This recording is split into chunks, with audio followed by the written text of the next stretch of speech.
The new restaurant had only been open a week when a teenager walked in, loud, confident, snapping his fingers like he owned the place. He pointed at the menu without even looking. "Give me 2 burgers, 3 milkshakes, wings, pasta, and pack some pastries for later." The waitress blinked. "Of course, sir." He finished everything he wanted, stood up, and headed straight for the door. "Sir, the bill?" she said gently. He laughed in her face. "Oh, you're new. You don't know who I am." She frowned. "I'm sorry. I'm the food inspector's son," he said proudly. "Without my dad's approval, this place doesn't operate. One complaint, and you're shut down for months." She stared at him, stunned. "Sir, we follow every rule. Why are you doing this?" He smirked. "Sweetheart, it's not what you follow. It's what we write in the report. But hey, I'll pay if you want my dad to get upset about your attitude." Her hands trembled. She rushed to the owner, a man fighting to keep his dream alive. He sighed deeply. "Let him go. We can't afford trouble. Maybe this is how things work around here." The boy left with a free meal and a bag of packed pastries for his dad, and he came back again and again, sometimes alone, sometimes with friends, sometimes with his girlfriend,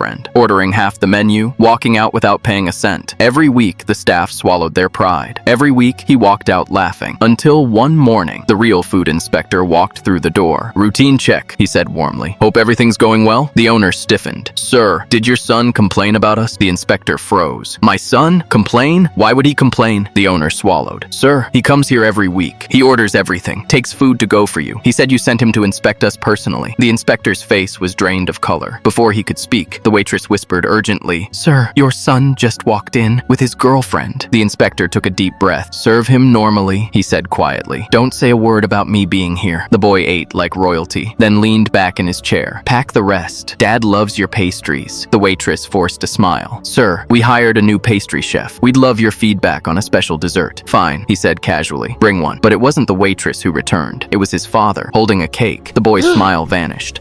"Dad?" The inspector pushed it straight into his son's face. "Don't embarrass yourself," he said coldly, "and don't insult my intelligence." The boy stammered. "Dad, they're lying." "Enough," the inspector snapped. "You misused my name. You threatened people. You stole. You humiliated honest workers trying to survive." People in the restaurant froze. "From today," his father said, "you will work here as a waiter and dish cleaner until you pay back every dollar of every meal you took, even if it takes months." The boy shook his head, humiliated. "Dad, please." "If you miss one single day," his father said, "I'll file the complaint. Because clearly, you need to learn what real responsibility looks like. Power isn't meant to be abused, and real love is the kind that corrects you, not covers for you." What do you think of the father's decision? Comment right if the punishment fits, or wrong if he went too far.